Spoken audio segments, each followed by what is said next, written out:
నన్ను వాడుగా యేసయ్యా, నేను కూడా ఉన్నానయ్యా,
సర్వోన్నతుడైన దేవుడా, సర్వశక్తిమంతుడైన సర్వ సృష్టికర్త, మీకే స్థితిలో స్తోత్రాలయ్యా. ఈ రాత్రికాల సమయంలో మీ పాదాలు చెంత చేరి మీ మాట కోసం మేము కనిపెట్టుకునేవాడు ప్రభువా. శక్తిహీనులైన శక్తి లేదు, బలహీనులైన బలం లేదు.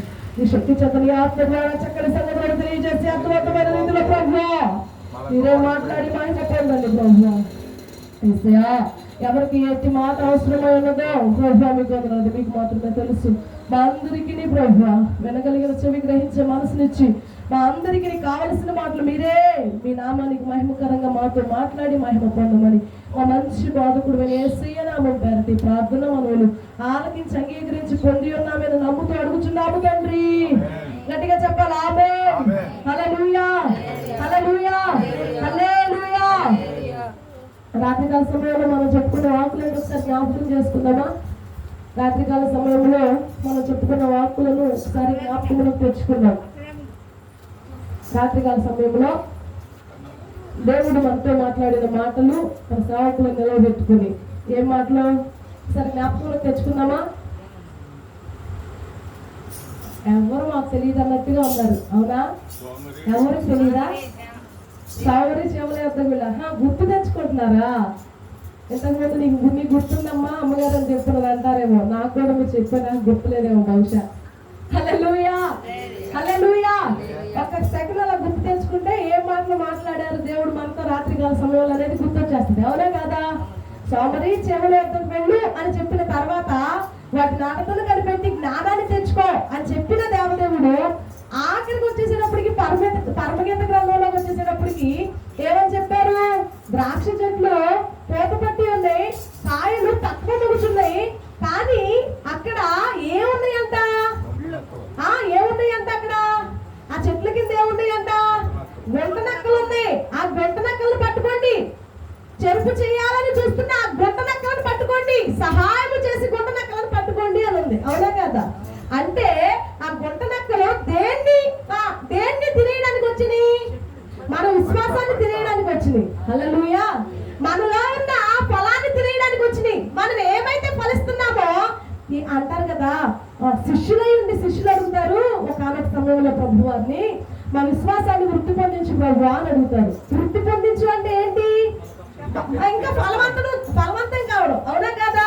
మా విశ్వాసాన్ని వృద్ధి పొందించు ప్రభు అని శిష్యులై ఉన్న వారే అడిగితే, శిష్యత్వంలో ఉన్న వాళ్ళే అడిగినప్పుడు మన విశ్వాసం ఏమైపోతుంది?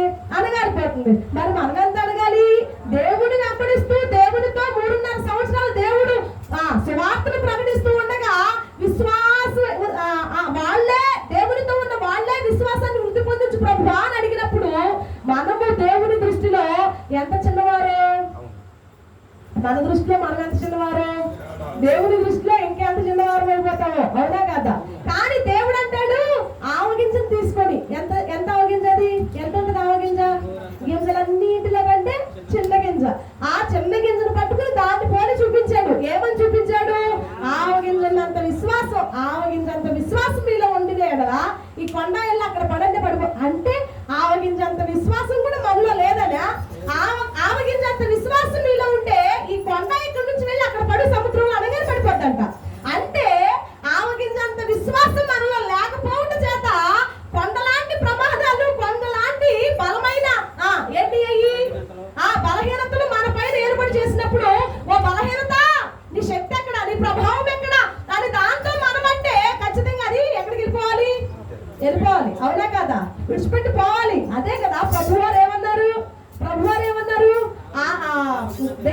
పట్టిన శిష్యుడి దగ్గరికి వెళ్ళినప్పుడు, దెయ్యాలు పట్టిన వ్యక్తి దగ్గరికి వెళ్ళినప్పుడు, ఆ దెయ్యాలు పట్టిన వ్యక్తిలో నుంచి వెళ్ళిపోతున్న ఆ ఆత్మలో, ఇదిగో అయ్యా మమ్మల్ని నువ్వు ఎందుకు వచ్చావు, మమ్మల్ని ఎక్కడి నుంచి పంపించేయడానికి, నాతో నీకేం పని, సర్వోన్నతుడైన దేవుని కుమారుడా మమ్మల్ని పొమ్మని చెప్పొద్దు, మమ్మల్ని వెళ్ళిపోమని చెప్పొద్దు అంటే, వెంటనే ఆయన ఏం చేసేసాడు, ఈ మనిషిని ఇక్కడ నుంచి విడిచిపెట్టి అక్కడ పో అనగానే ఏమైపోయినాయి, ఎన్ని వేల పందులు చచ్చిపోయినాయి, 2000 పందులు, ఇంచుమించు 2000 పందులు చచ్చిపోయినాయి. అంటే ఇక్కడ విశ్వాసం అంటే ఎలా ఉంటుందో దేవుడు చూపిస్తా ఉన్నాడు. విశ్వాసానికి ఏ విధంగా ఆవగింజంత విశ్వాసం మనలో ఉన్నట్టయితే, ఇది వెళ్ళి అక్కడ పడిపోవాలి, అది ఇక్కడికి వచ్చేయాలి, ఇది అక్కడ జరిగిపోవాలి, అది ఇక్కడ జరిగిపోవాలి అన్న ఆ కార్యాలు జరిగిపోతా ఉంటాయి. అవునా కదా? ఇప్పుడు మనలో ఏం తక్కువైపోతున్నట్టు, విశ్వాసం అనగారిపోతుంది, చల్లారిపోతుంది. మన మొదటి జీవితాలు గుర్తు చేసుకుంటే, మన మొదటి విశ్వాసాన్ని గుర్తు చేసుకుంటే ఖచ్చితంగా ఆ రోజుల్లో మన విశ్వాసం చాలా ప్రమాదకరమైన విశ్వాసం. అవునా కదా? ప్రమాదాలకు ప్రమాదం, బాబులకు బాబు, ఆటం బాబుగా ఉండిపోతాం అని చెప్పి నాన్న అంటా ఉంటే చాలా విచిత్రం అనిపించింది ఆ ప్రార్థన. అవును, ప్రమాదాలకు ప్రమాదంగా మారిపోవాలంట మనం, బాబులకు బాబు ఆటం బాబుగా మారిపోవాలంట మనం, ప్రమాదాలకు ప్రమాదం అగ్ని ప్రమాదంగా మారిపోవాలంట మనం. మన దేవుడు ఎలాంటి వాడు? అగ్ని. హల్లెలూయా. అవునా కదా? ఆయన మాటే ఏంటిది? ఆయనే మాటే ఆయన. అవునా కదా? ఆ మాట ఎలాంటిది? అగ్ని వంటిది. నా మాట అగ్ని వంటిది కదా అన్నాడా లేదా ఆయన? అలాగే ఆయన ఎలా మరణం చేసుకున్నాడు? ఆయన రూపుగా చేసుకున్నాడు, ఆయన పోలిక చొప్పున చేసుకున్నాడు. అవునా కదా? ఆయన పోలిక చొప్పున ఆయన రూపులో మనలను చేసుకుంటే, ఆయన అగ్ని అయినప్పుడు మనము అగ్ని అయిపోతాం, ఆయన సింహం అయినప్పుడు మనము సింహం అయిపోతాం. హల్లెలూయా. అవునా కదా? కానీ మనం ఏమైపోతాం అంటే, ఆయన సింహం అయిపోతే ఆయన పులైపోతే మనం పిల్లైపోతున్నాం. అవునా కదా? ఏంటి పరిస్థితులు అలా అయిపోయింది? మన విశ్వాస జీవితాన్ని మనం కోల్పోతున్నామా, ఇంకా రెట్టింపు చేసుకునే విధంగా ఉంటున్నామా, మనల్ని మనమే పరిశీలన చేసుకోవాలి. చల్లారిన నీ మొదటి ప్రేమ అడుగంటిదా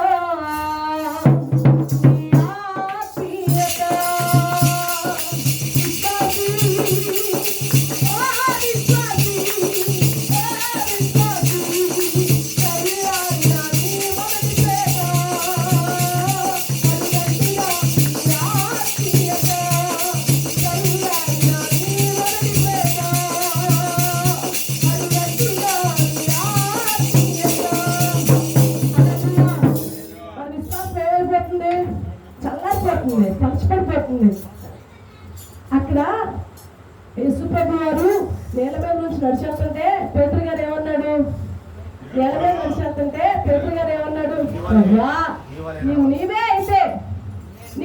అయితే నేల మీద నేను కూడా నడుస్తా. హల్లెలూయా. హల్లెలూయా. నీవే అయితే నేల మీద నేను నడుస్తా అన్నాడు. అవునా కదా? ఆయన విశ్వాసం అప్పుడు ఎలా ఉంది? చాలా గొప్పగా ఉంది. చాలా గొప్పగా ఉంది. ఎలా గొప్పగా ఉంది అని చెప్పడం ఎలా అంటే, ఇదిగో చెప్పనా, యేసు ప్రభు వారు నేల మీద నడిచిన వ్యక్తిలో యేసు ప్రభు వంటి వారు ఎవరు లేరు. ఆయనే నేల మీద నడిచాడు, ఆయన తప్ప ఇంకెవరు నేల మీద నడవాలి. రెండో వ్యక్తిగా యేసు ప్రభు వారి శిష్యుడైన పేతురు గారు తప్ప ఇంకెవరు నేల మీద నడవాల. ఎందుకంటే అటువంటి విశ్వాస జీవితాన్ని కలిగి ఉన్న పేతురు గారు, ప్రభువా నీవే అయితే నేల మీద నేను కూడా నడిచేస్తా అన్నాడు. నడిచేస్తానన్న ఆయన అయితే దిగు అని చెప్పిన అన్న వెంటనే సందేహమే లేకుండా వెంటనే దిగేశాడు. మొదట సందేహమే లేకుండా వెంటనే దిగేసి నేల మీద నడుస్తూ ఉండగా విశ్వాసం ఏమైపోయింది? అయ్యో ప్రభువా మునిగిపోతా. ముందు ఎక్కుతానన్నావు నేల మీద, నువ్వేగా నడిపించేవాడిని, నీ ముందున్నాను నేనేగా. అయితే విశ్వాసంతో అడుగుపెట్టిన నీవు మధ్యలోనికి వచ్చిన తర్వాత నీ విశ్వాసం ఏమైపోయింది? అల్ప విశ్వాసి, ఎందుకు సందేహపడ్డావు?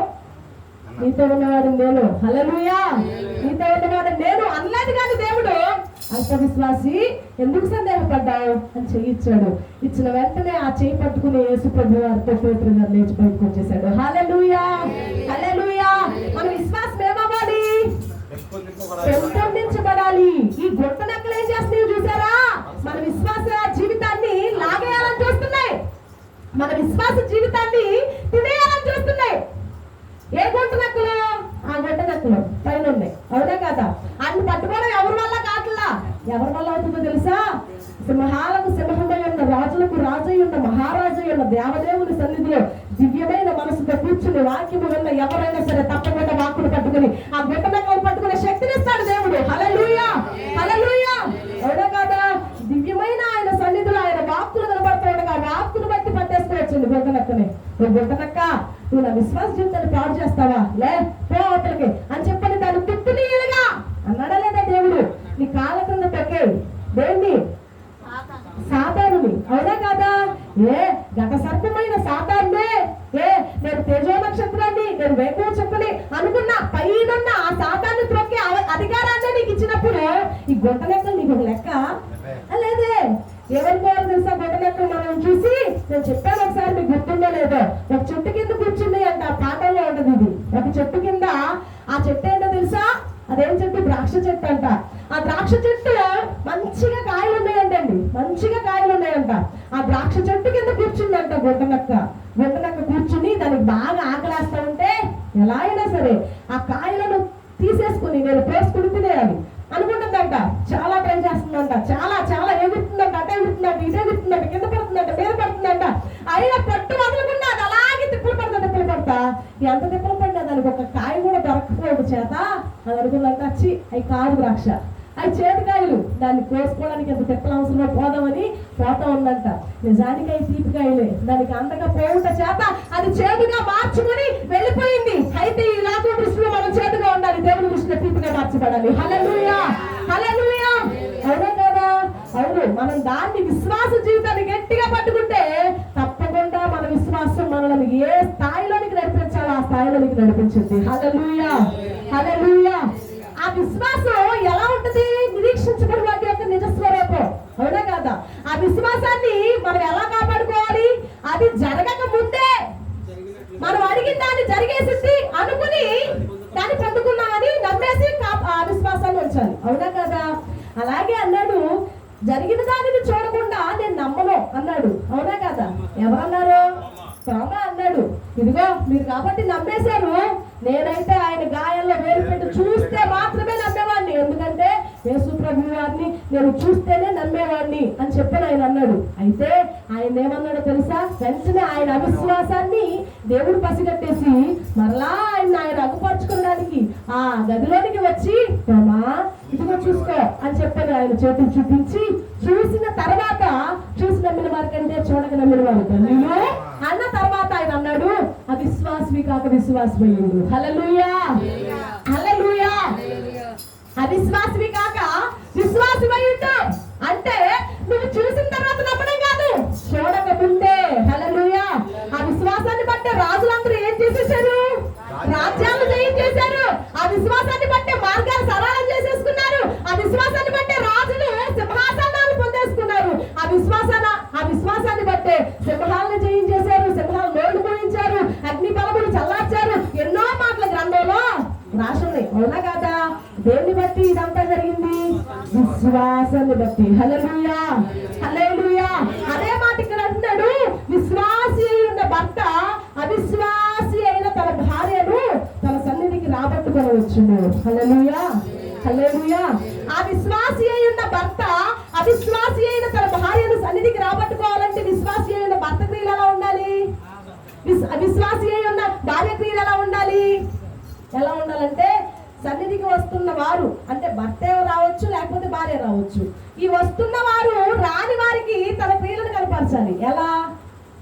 సన్నిధికి వెళ్తున్నాడు కాబట్టి ఎంత జాగ్రత్తగా ఉంటున్నాడు, సన్నిధికి వెళ్తున్నారు కాబట్టి ఎంత జాగ్రత్తగా ఉండగలుగుతుంది, సన్నిధికి వెళ్తున్నారు కాబట్టి మాటలో మార్పు, ప్రవర్తనలో మార్పు, ఆయన చూపించే ప్రేమలో మార్పు. అవునా కదా? ఇవన్నీ కూడా గ్రహించి తనను బట్టి తన భార్య లేక తనను బట్టి తన భర్త ఏం చేయబడుతుంది? రావడానికి, మార్పు చెందడానికి ఇష్టపడింది. అవునా కదా? హల్లెలూయా, హల్లెలూయా. అయితే ఒక వ్యక్తిని మనం చూసుకుందాం. అహాబు ఉన్నాడు. అహాబు ప్రార్థన తెలిసినవాడా? దేవుని భక్తి తెలిసినవాడా? దేవుని నమ్ముకున్నవాడా? దేవుని నమ్ముకునేవాడా? దేవుని నమ్మినవాడు. అవునా కదా? దేవుని నమ్మినవాడు, దేవుడు అంటే ఏంటో తెలిసినవాడు. అంత ఆయన కంటే ముందుగా ఉన్న రాజులు దేవుని చేత ఎటువంటి శూర కార్యాలు జరిగించారో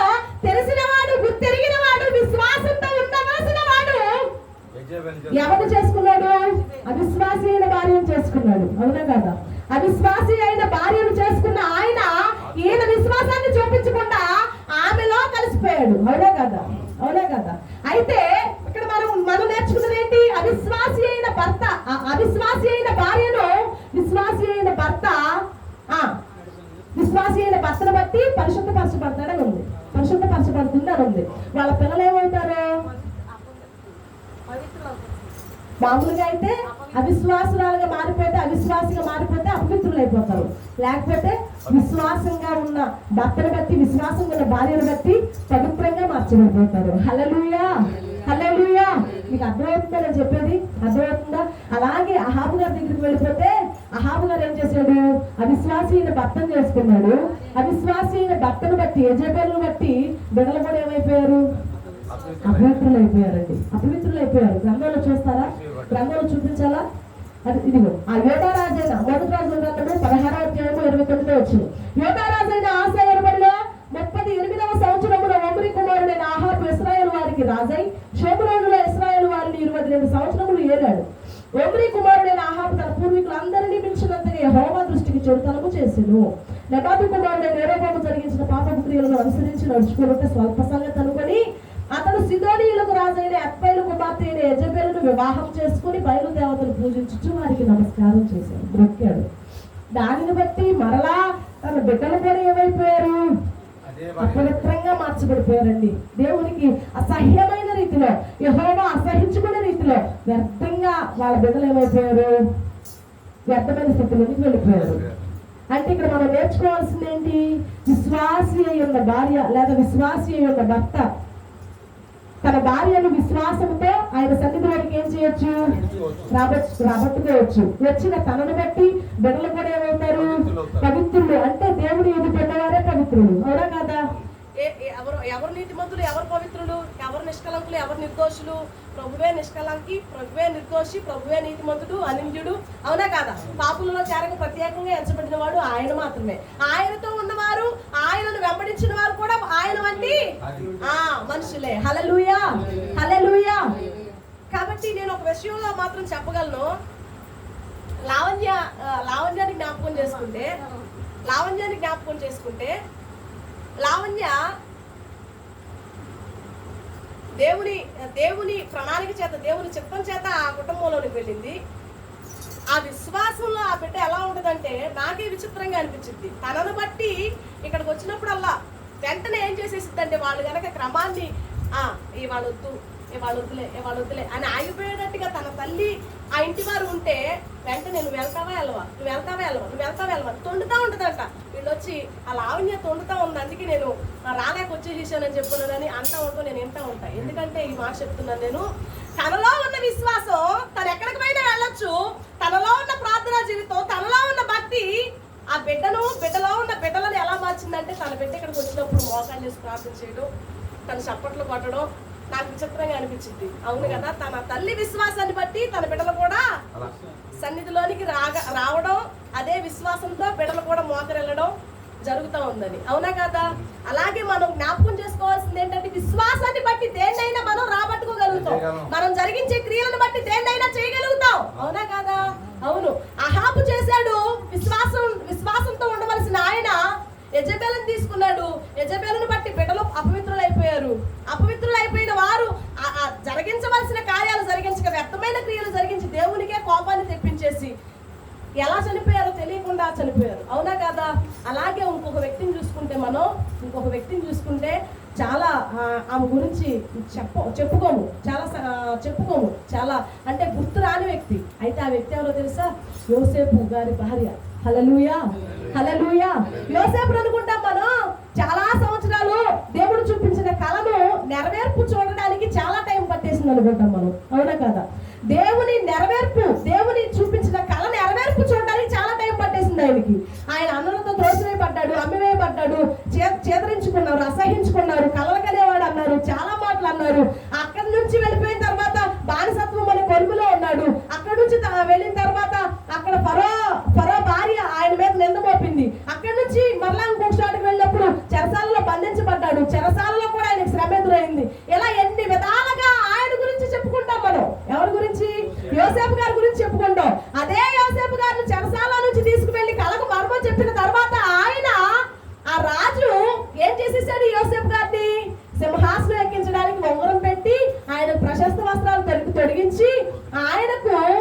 ఎవరినిచ్చి పెళ్లి చేశాడు?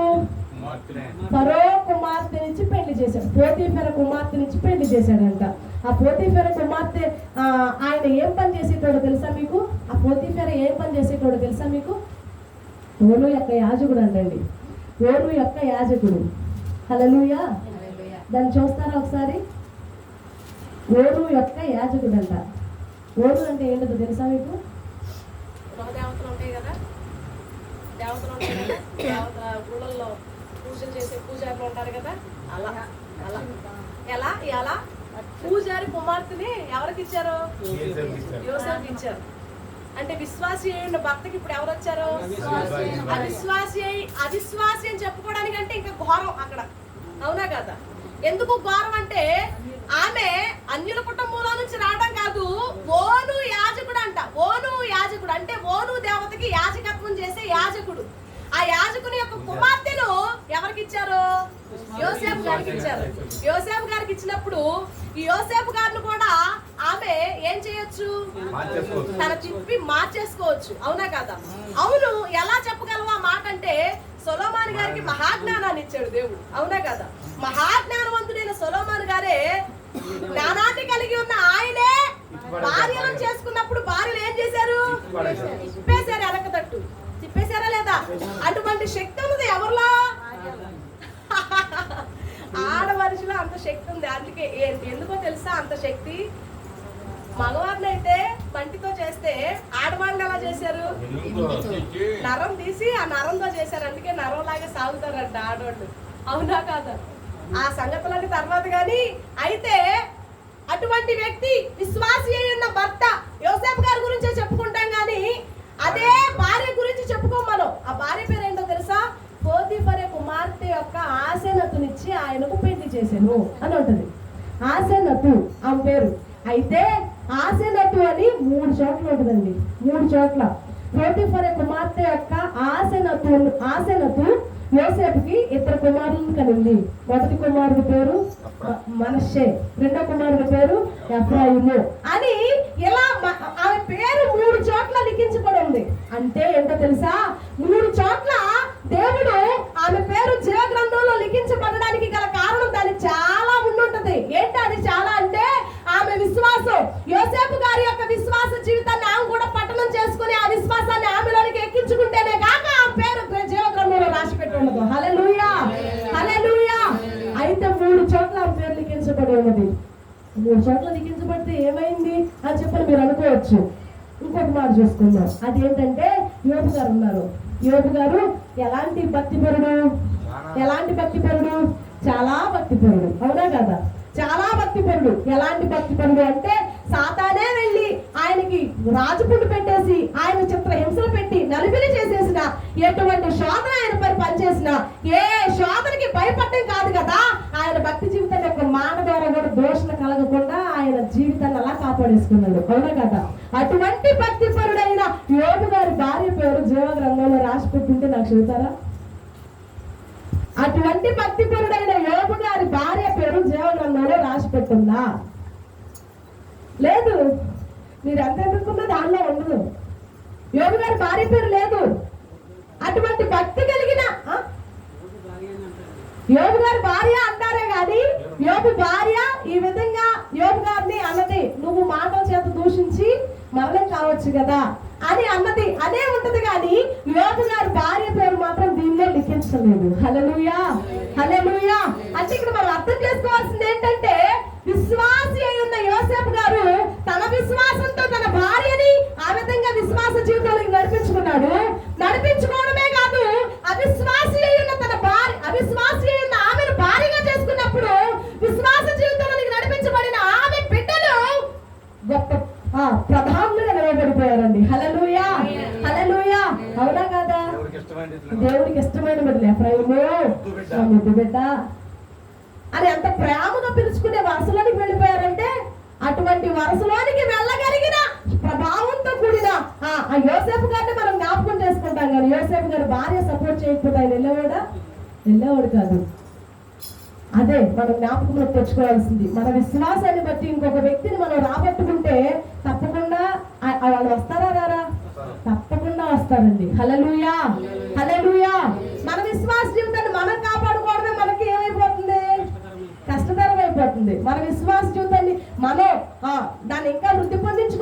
పోయి ఏం చేస్తున్నావు? మనం మన ఇంటికాడ ఏం చేస్తున్నావు? సన్నిధికి రావడానికేమో సమయం లేదనుకుంటున్నాం. సినిమాలో సీరియల్ చూడటానికేమో సమయం ఉంటుందా, ఉండట్లేదా? ఖచ్చితంగా మనం ఒక మాట అంటున్నామంటే దాన్ని ఖచ్చితంగా దేవుడి దగ్గరే మాట అంటున్నామని గుర్తుపెట్టుకోవాలి. అవునా కదా? మనం ఒక మాట మన నోటప్పుడు పలుకుతున్నాము అంటే ఖచ్చితంగా మనిషితో కాదు, మనకి నీకు నాకు ఉన్న మధ్యవర్తి అయిన దేవుని దగ్గరే మనం మాట్లాడుతున్నామని గుర్తుపెట్టుకోవాలి. హల్లెలూయా. అది ఎందుకు తిప్పలు పడుతున్నాడు సేవకుడు అంటే మన విశ్వాస జీవితం ఎప్పుడు చల్లారిపోతుందో, చల్లారిపోయిన మన బ్రతుకులు ఇంకా అలాగే ఉండిపోతాయేమోనని ఆ స్థితిలో ఉండడం ఇష్టం లేక పరిశుద్ధాత్మ దేవుడు సేవకునిలో ఉండి మనల్ని రేపడానికి ఇష్టపడుతూ ఉండగా మనం ఏమైపోవాలని చూస్తున్నాం? చల్లారిపోవాలని చూస్తున్నాం, అడుగంటిపోవాలని చూస్తున్నాం. అందుకే దేవుడు చెప్పే మాట, నీ మొదటి విశ్వాసాన్ని, నీ మొదటి ప్రేమను నువ్వు కాపాడుకున్న ఎడలా సరి, లేని ఎడలా ఆ దీపస్తంభాన్ని దాని చోటు నుంచి తీసేస్తానంటున్నాడు. తీసేసే వరుసలో ఉండాలా? దాని స్థితిలో అది ఎల్లప్పుడూ మండుచున్న అగ్నిగుండంలాగా ఉండాలా? ఎల్లప్పుడూ మండుచున్న అగ్ని దీపం వలె ప్రజ్వలిస్తూ మనం వెలిగించబడాలండి. హల్లెలూయా, హల్లెలూయా. కానీ మన జీవితాలు చల్లారిపోయే వరుసలో ఉన్నాయి అనుకోవడానికి వీల్లేదు. ఖచ్చితంగా మనము చల్లారిపోయే మన జీవితాలలో వెట్ట కలిగించేది ఏంటిది? దేవుని వాక్కు. హల్లెలూయా. ఆ వెట్ట కలిగించే వాక్కు కోసం పరితాపము చెంది దేవుని సన్నిధిలోనికి చేరితే తప్పకుండా ఆ వాక్కు మనల్ని బలపరిచేదిగా, మన జీవితాలకు వెట్ట కలిగించేదిగా ఉంటది. హల్లెలూయా. దేవుడి వాక్కులను దీవించి మనందరి జీవితాల్లో ఫలింపచేసి ముందుకు నడిపించును గాక. ఆయన వాక్కుల ప్రకారం మనము జీవిస్తూ ఆయన చిత్తానుసారంగా మన అడుగులు ముందుకు వేయదుము గాక. ప్రార్థించుకున్నాం. చిన్న ప్రార్థన. సర్వోన్నతుడా, సర్వశక్తిమంతుడైన దేవుడా, దేవుడా, కరుణమైన కృపమైన కరుణ వాత్సల్యతలు కలిగిన రాజేంద్రరాజ, రాత్రి కాల సమయంలో మీ మాటలు నేను వినడానికి కొన్ని క్షణాలు మీ కృప చూపించారు. అందుని బట్టి మీకు కృతజ్ఞతాస్తుతులు ప్రభు. అలాగే నా యేసయ్య మీ గౌరవనయ్యా, సర్వశక్తిమంతుడైన దేవుడా, మీకు సమస్తం సాధ్యం, అసాధ్యమైన ఏదీ లేదు. అవిశ్వాసంతో నిండిపోతున్న మా జీవితాలలో విశ్వాసాన్ని చిగురించండి ప్రభు. మా విశ్వాసాన్ని వృద్ధి పొందించదని శిష్యులు అనుకున్నట్లుగా మేము నీ సన్నిధిలో వృద్ధి పొందించేయాలి. మా జీవితాలను గురించి మమ్మల్ని మేమే పరిశీలన చేసుకుంటూ నీ సన్నిధిలో నా యేసయ్య నీ వాక్యమనే వేడితో మా జీవితాలు మండినట్లుగా కృప దయచేయండి ప్రభు. కృపను మమ్మల్ని అందరినీ బలపరచండి. పేరు వరుసలో